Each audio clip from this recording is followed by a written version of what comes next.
bakunzi ba Radio Mariya, jewe tuganira ndi Padiri Amand, ndanguriye ubutumwa muri Foyer de Charité y'Ibujumbura. Kuri uno mugoroba nashimye kubaganirira ivyerekeye Pasika, mfatiye kw'ijambo ry'Imana riri mu nkuru nziza ya Yohani, ari ryo ryiri dusanga muri Yohani ikigabane ca 20 kuva kw'11 gushika kw'18. Mariya yamara yari ahagaze hanze hafi y'imva arira. Uko yakarize arunama mu mva, abona abamarayika babiri bambaye ivyera bicaye aho ikiziga ca Yezu cari, umwe ku mutwe uwundi mu mirambizo. Bamubwira bati, mugore urizwa n'iki? Abishura ati, kuko batwaye umukama wanje, none ntazi iyo bamushize. Ngo avuga iryo arahindukira abona Yezu, ariko ntiyamenya ko ari we.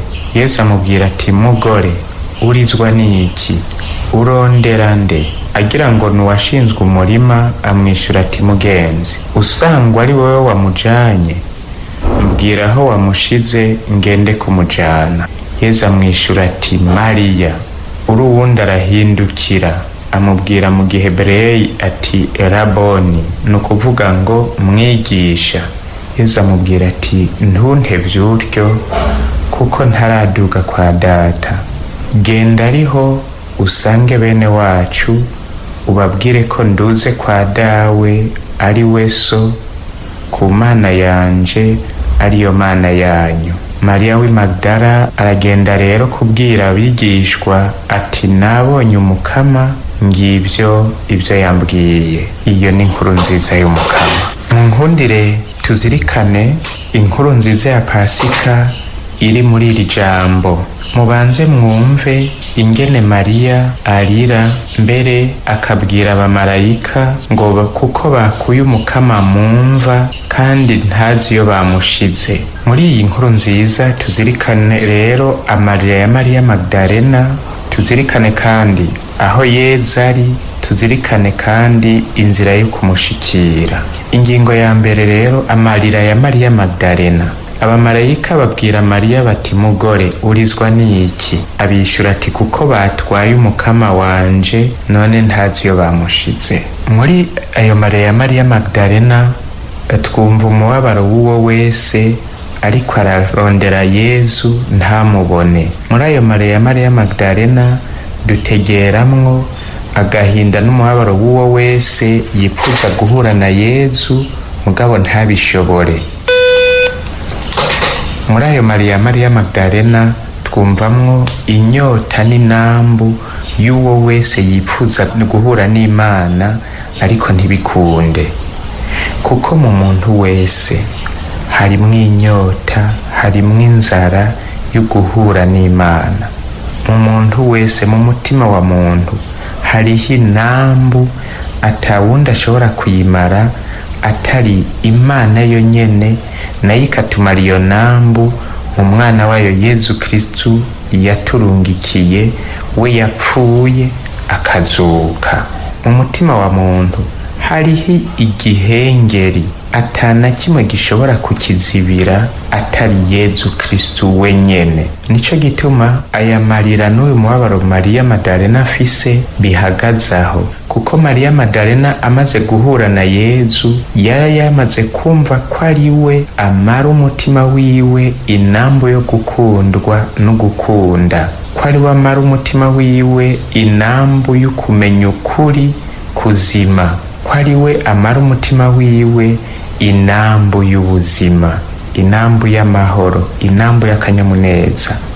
Yezu niwe kandi niwe musa ashobora kumara umutima wa muntu inambu y'ivyo vyose akawuhozagaza. Yezu niwe buhirwe bw'umutima w'abamuzi, w'abamwemera, w'abamukunda. Ndetse niwe buhirwe bw'umutima w'umuntu wese, ariko benshi ntibabizi. Iyo rero umuntu yamaze guhura na Yezu, akinovora amahoro n'akanyamuneza ashira mu mutima wa muntu umwakiriye, umwemeye, abuze Yezu uyo muntu aragira umubabaro mwinshi, akarondera, akarira, agatakamba, nk'uku kwa Mariya Magdalena ati mbega mana yanje uri hehe, imana yanje iri hehe, mugore urizwa n'iki, kuko batwaye umukama wanje none ntazi iyo bamushize. Ngiyo inambu y'umuntu wese arondera Imana, anyotewe Imana, yipfuza guhura n'Imana, igaragarira muri aya marira ya Mariya Magdalena, ariko akaba amarira y'umuntu umwe umwe wese. Ingingo ya kabiri, aho Yezu ari ni hehe? Mariya yarondereye Yezu kumva, aja kuririraho. None Yezu uwumurondera yomusanga hehe? Yezu amenyesheje Mariya Magdalena aho umushaka ategerezwa kumuronderera, naho sahandi ni kwa Data. Aho Yezu ari, aho Yezu aba, aho Yezu asangwa ni kwa Data, nta handi. Nico gituma abwiye Mariya ati ntuntevye utyo, genda ariho kwa bene wanyu, ubabwire ko ngiye kwa Data ari we so, ku Mana yanje ari we Mana yanyu.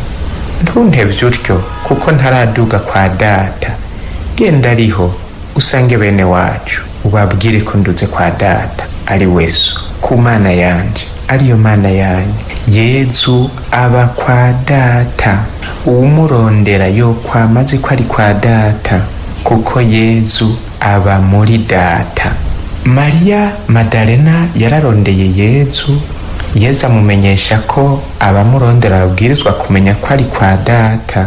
Kumwe nyene Mariya wundi nyina wa Yezu ari kumwe na Yozefu yari yamaze iminsi 3 yose arondera Yezu, agenda mu babanyi, agenda mu bo bazinanye, ararondera iminsi 3 yose aramubura. Niho yahava asubira i Yerusalemu kumuronderayo. Yinjiye mu gisengero kwa Data, niho yamusanze. Mbere Mariya ashikabaza Yezu ati mbega mwananje watugize ibiki? Urabona aho twahereye tukurondera twe naso turi mu maganya? Yezu yamwishuye ati bishoboka gute ko mwandondeye? Ntimwari muzi ko mbwirizwa kuba kwa Data? Yezu ntategera ingene bamurondereye ahandi hantu, kuko Yezu nta handi aba, nta handi aja, ntashobora gutakara, nta handi abwirizwa kurondererwa, ni kwa Data. Ntimwari muzi ko mbwirizwa kuba kwa Data? Mariya Magdalena nawe nabimenye, abameze nkawe bose kandi nibabimenye babitegere. Yezu yibera kwa Data, uwumurondera amurondera kwa Data, kuko Yezu kwa Data nihiwe, muri Data nihaba, nkuko Data nawe aba muri we.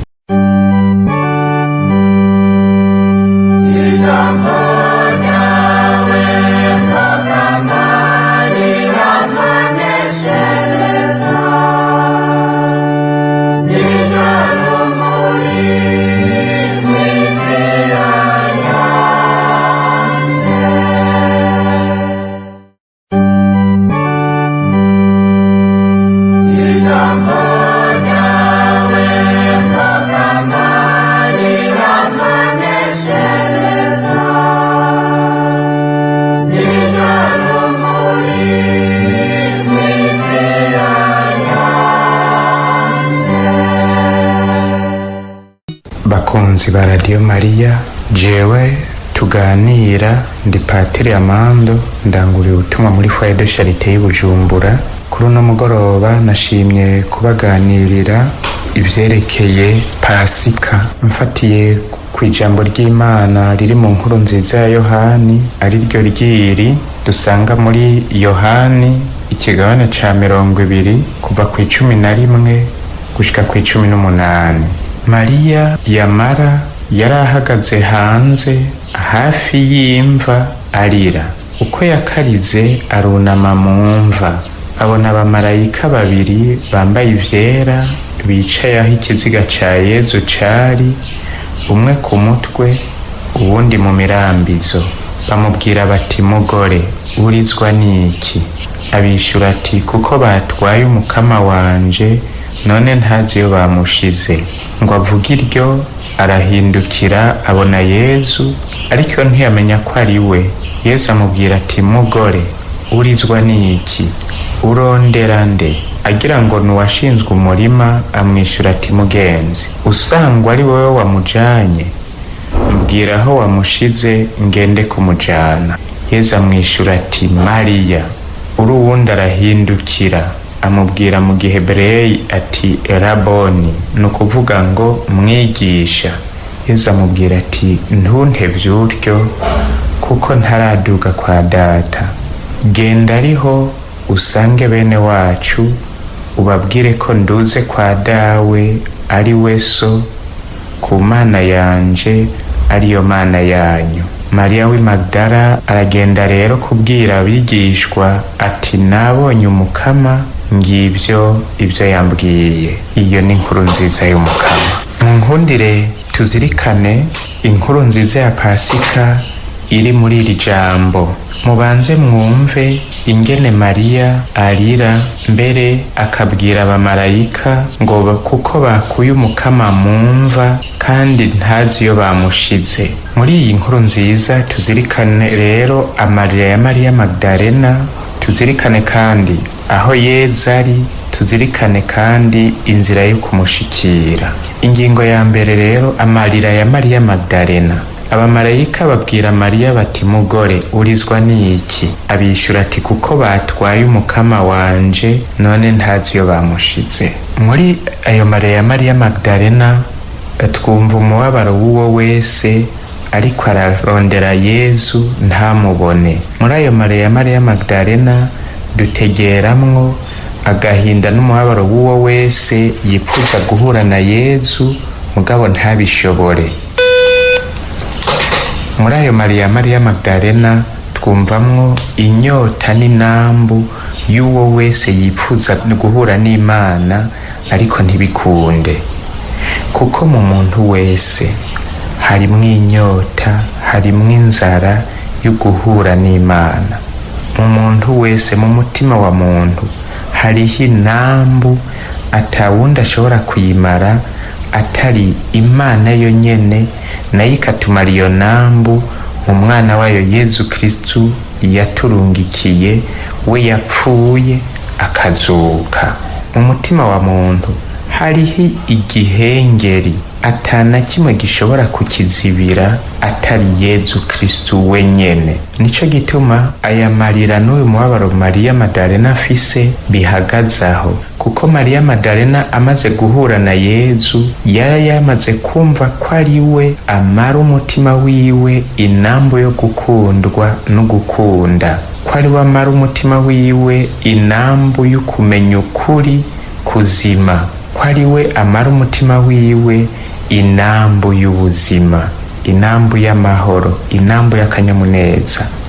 Yezu niwe kandi niwe musa ashobora kumara umutima wa muntu inambu y'ivyo vyose akawuhozagaza. Yezu niwe buhirwe bw'umutima w'abamuzi, w'abamwemera, w'abamukunda, ndetse niwe buhirwe bw'umutima w'umuntu wese, ariko benshi ntibabizi.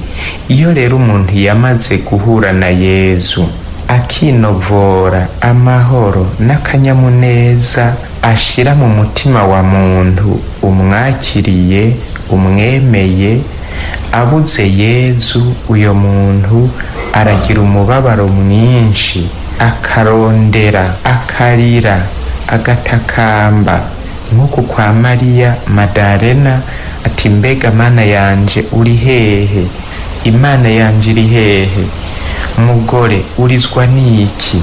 Kuko batwaye umukama wanje, none ntazi iyo bamushize. Ngiyo inambu y'umuntu wese arondera Imana, anyotewe Imana, yifuza guhura n'Imana, igaragarira muri aya marira ya Mariya Magdalena, ariko akaba amarira y'umuntu umwe wese. Ingingo ya kabiri, aho Yezu ari ni hehe? Mariya yarondereye Yezu kumva aja kuririraho. None Yezu uwumurondera yomusanga hehe? Yezu amenyesheje Mariya Magdalena aho umushaka ategeza kumuronderera, naho sahandi ni kwa Data. Aho Yezu ari, aho Yezu aba, aho Yezu asangwa ni kwa Data, nta handi.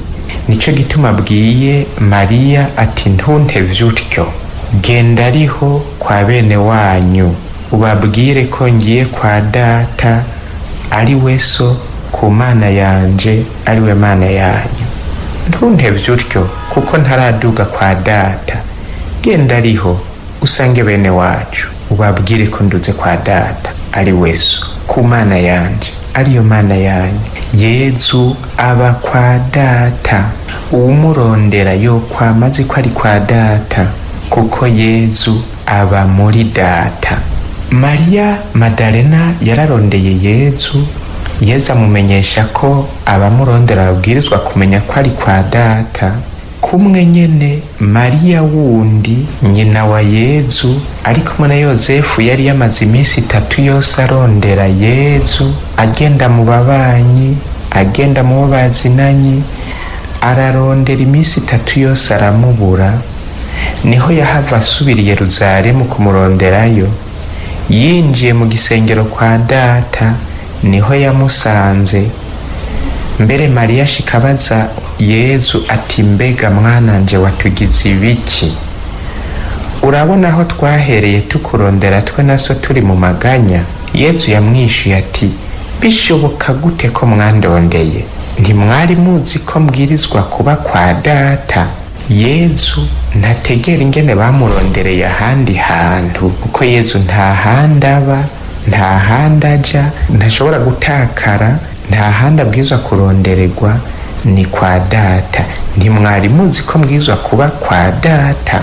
Mariya Magdalena nawe nabimenye, abameze nkawe bose kandi nibabimenye babitegere. Yezu yibera kwa Data, uwumurondera amurondera kwa Data, kuko Yezu kwa Data nihiwe, muri Data nihaba, nkuko Data nawe aba muri we. None aho kwa Data umuntu yohashika gute? Yohashikanwa n'iki? Ingingo ya gatatu, inzira ishikana kwa Data. Iyo nzira ishikana kwa Data Yezu yatubwiye ko ari we nyene ubwiwe, ariko ivyashikiye Mariya birashobora kutwereka ingene iyo nzira tuyifata ariyo Yezu. Ngo Mariya ahagaze hanze hafi y'imva arira, uko yakarize arunama mumva, imbere mumva. Amaze kunama imbere mumva niho yatanguye kuronka umuco. Ubwa mbere abona abamarayika, hanyuma abona Yezu. Akiri ko araririra hanze ntiyari bwabona umuco, nta mumarayika, nta na Yezu. Kugira ngo ashobore kubona abamarayika hanyuma abone Yezu, Mariya yarinze kwinjiza amaso yiwe imbere mumva, arava hanze arinjira imbere. Aha hari ijambo rikomeye twese abakristu tubwirizwa kumenya, mbere n'abatari bo babwirizwa kumenya. Kugira ngo umuntu ashikire Data abwirizwa kubanza kuva hanze akinjira imbere. Aho rero yinjiye imbere akaboneraho gushika kwa Data. Kuki? Kuko Data yibera iminsi yose mu ngoro yiwe. Iyo ngoro nayo ntiri nyuma, ntiri hanze, iri imbere, ku buryo ushaka gushikira Data wese abwirizwa kwinjira muri iyo ngoro. Kubera ko iyo ngoro nayo iri imbere, uyo muntu abwirizwa kubanza kuva hanze akagenda imbere akinjira. Mariya yari ahagaze hanze hafi y'imva arira.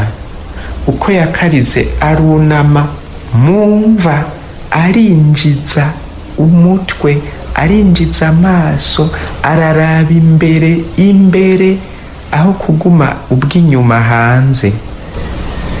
Uwo wese ashaka gushikira data abwirizwa kwinjira imbere mu ngoro data yiyubakiye, hamwe hadashikwa, hariya imbere mu mutima, mu gasengero Mana data yiyubakiye, ahahurira n'umwana wiwe akamusenga mu mutima no mu kuri, ahahurira n'uwo wese arondera Imana imbere muri wewe wa muntu we. Hari hahadashikwa, hari agasengero Imana yigiriye kugira ngo muze murahahurira, kugira ngo habe ariho uyisengera, kugira ngo abe ariho muyagira, kugira ngo abe ariho muhurira. Ntushobora kuhashika ugumye hanze muri ibyo bintu bisamaza, muri ibyo bintu bisambura, muri ibyo bintu bikugira akazeze canke akagugu. Ni ngombwa ko winjira imbere aho hantu, muri ako gasengero data yigiriye mu mutima wawe. Ushaka wese gushikira Yezu yinjira aho hantu, kuko Yezu nihaba, aho niho kwa data. Muca mutegera mbere igituma umunsi urizina ngo nyina na bene wabo ba Yezu baje kumurondera. Mubisoma mu Njiri ya Mariko kigabane ca 3 kuva ku 31 gushika ku 34. Ngo nyina na bene wabo na Yezu barashika, bagumye kw'irembo bamutumako. Ishengero rero ryari ryicaye rimukikije, rimubwira riti, umuvyeyi na bene wanyu n'abashikawe bari kw'irembo barakurondera. Arabishura ati, mama ninde? Bene wacu bo ni bande? Araheza araba abicaye bamukikije ati, nguyu mawe kandi ngaba bene wacu. Umuntu wese akora ugushaka kw'Imana urya niwe mwene wacu, niwe mushikanje kandi niwe mawe. Murumva, nyina na bene wabo barashitse baguma kw'irembo bamutumako. Yezu ntiyigeze abitaba, ntibigeze bamubona, kuko Yezu uwo yitaba, uwumubona si uwo yigumira kw'irembo, si uwaguma hanze. Uwugumye hanze, uwugumye kw'irembo, wibera mu vy'inyuma, wibera mu vyo gusamara, wibera mu vyo gusambuka, uwamasanzajwe n'ivyo hanze, akaguma beyuka areremba, uyo ntashobora gushikira Yezu. Yezu yibera mu gasengero kwa se imbere. Ashikirwa rero n'uwo wese yinjira imbere, akiyinjiramwo imbere mu mutima, hamwe hadashikwa, kuko hashikwa n'Imana gusa ariyo yahigiriye. Uyo rero ni washikira Yezu, kandi nk'uko Yezu yabibwiye abigishwa biwe, niwe nyina wiwe, niwe mushikiwe, niwe mwene wabo. No kuvuga niwe yinjira mu bunywanyi bwiwe. Kanatsinda niwe aheza agakora n'ishaka ry'Imana, kuko ukora ishaka ry'Imana ni uyizi, ni uri mu bunywanyi bwayo. Muca mutegera rero igituma ngo Mariya yari ahagaze hanze hafi y'imva arira, atigeze aronka umuco, atigeze abona umumarayika, atigeze abona Yezu. Yabishitseko yunamye mu mva akinjira imbere.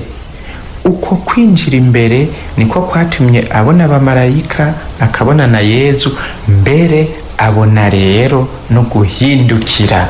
Ngiyi inzira ishikana kwa data, ngubwo uburyo bwo gushika kwa data no gushikirana na Yezu.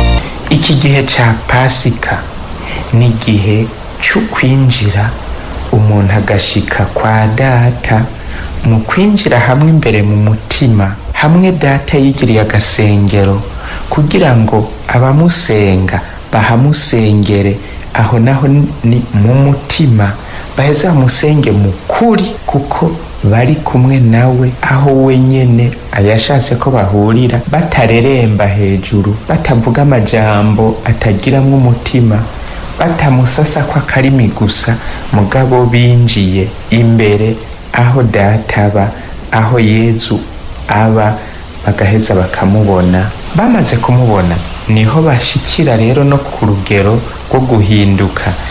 Yohani yatwandikiye ko Mariya Yezu amaze kwinjira mu mva, abamarayika bakamubwira ati urondera nde? Nawe ati kuko bakuye umukama wanje mu mva, none ntazi iyo bamushize. Ngo avuze ibyo arahindukira abona Yezu. Uku guhindukira kwa Mariya, Yohani avuga si hamwe gusa umuntu ahindukiza umubiri, haba namba n'umutima nyabuna wahindukiye. Uguhindukira k'umutima nako nibyo twita guhinduka.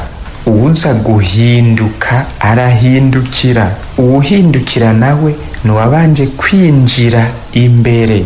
Erega umuntu aguma hanze mu bisamaza, mu bisanzaza, ntashobora guhinduka kuko ntiyinjira imbere. Umuntu yinjira imbere niwe musa ashobora guhinduka.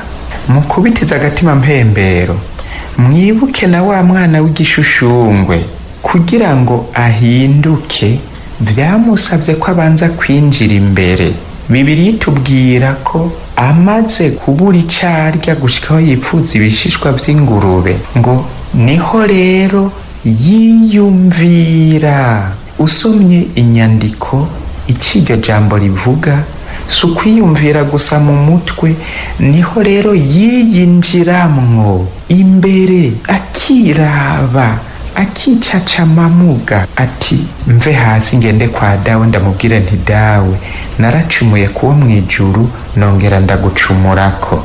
Abasoma Bibiliya yanditse mu Gifaransa musanga handitse ngo rentrant alors en lui-même, rentrant alors en lui-même. Uwo muhungu w'igishushungwe yarinjiye imbere muri we nyene, arisuzuma, aribona, arigaya, araheza afata ingingo yo kugaruka kwa se.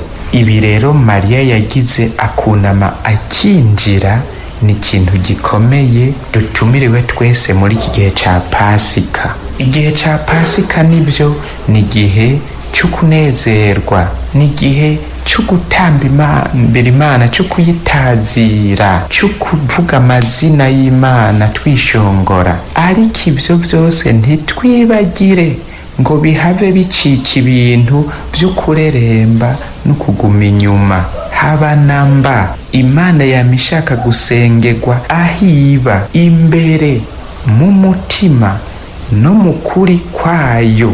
Ntitwibagire ko Ekleziya Gatolika itandukanye n'ubundi budumbidumbi bwo kuguma inyuma gusa, bwo kuvuza ibihurira. Ekleziya Gatolika iratandukanye n'ubundi budumbidumbi bwo kwikuramwo ibinyugunyugu, abantu bakavuza urwamo rutuma baguma basanzaye basamaye. Ekleziya Gatolika ugusenga kwayo gushingiye muri uko kwinjira imbere. Utabanje kwinjira imbere, ibyo ugira byose, ibyo uvuga byose bicika ibyo kwikuramwo ibinyugunyugu byo gusanzara no gusambuka. Kandi bene ibyo uwubirimwo naho yorara aragira gute ntashobora guhinduka. Uza guhinduka yinjira imbere. Mariya rero arahindukira. Mbere muri iri Injili ya Yohani tubasomeye kigabane ca 20 kuva ku 11 gushika ku 18, ijambo guhindukira muri sanga ryabaye kabiri kose. Nukuvuga ko uwinjiye imbere aguma hinduka ubudahengeshanya gushika ahazosa niyo Mana yama arihweza, yama arasenga imbere mu mutima no mu kuri. Ngiryo iteka duhamagariwe gushikira muri iki gihe ca Pasika. ngiyi ntambwe ikomeye Pasika yodushikanako. Izuka rya Yezu Kristu naho rishaka kudushikana. Muntu wese rero uri kurariragurika, ukoragura amosozi, wipfuza guhura na Yezu, ubaza iyo yoba ari, nk'uku kwa Mariya ngo bakuye umukama wanje mumva kandi none sinzi iyo bamujanye. Menya neza ko uyo mukama wawe urondera, ako kanyamuneza urondera, ayo mahoro urondera, ubwo bwezi urondera, ubwo buhigwe bw'umutima urondera, bitangwa n'uyo mukama wacu Yezu Kristu, uzobishikirizwa no kuja kwa Data. Aho naho ni imbere mu gasengero k'umutima wawe. Uzobishikirizwa no kuva inyuma, no kuva hanze, mu bigusambura, mu bigusamaza, mu bituma ugumureremba, ukinjira imbere muri ka gasengero k'umukama Imana yawe, mugahuriraho akaguhozagaza, ugahozagazwa no kwihweza inyonga ziwe, nk'uko Izaburi ibivuga ngo jeho nzohozagazwa no kwihweza inyonga zawe. Ndabipfurije rero mwese bavukanyi uhura n'umukama Yezu muri iki gihe cya Pasika, ariko muzohura nawe nimwafata iyo nzira y'ukwinjira imbere. Iki gihe kibabera igihe nyaco cyo kwinjira imbere, cyo guhura na Yezu, maze kibabera igihe cyo guhinduka muse nawe. Na kare nico yaturemeye, uko Imana yaremye umuntu ngo ase nayo, ingo tureme umuntu tumwishushanye ko ase natwe. Uwusaba umwiza nawe barasa, uwuguma yihweza umwiza barasa, uwuguma yumviriza umwiza barasa, uwuguma atangarira atamariye umwiza barasa. Muragahorana Imana, muhorane gutera intambwe mu gusa nayo, ariko guhinduka nyakuri dushikanako no kwihweza iyo Mana imbere mu gasengero kayo. Bakunzi ba Radio Mariya, namwe nshuti mwese, ndabakengurukiye. Jewe twariko turaganira, ndi Padiri Amand, ndangurira ubutumwa muri Foyer de Charité Bujumbura. Imana ibahezagire igihe ciza ca Pasika.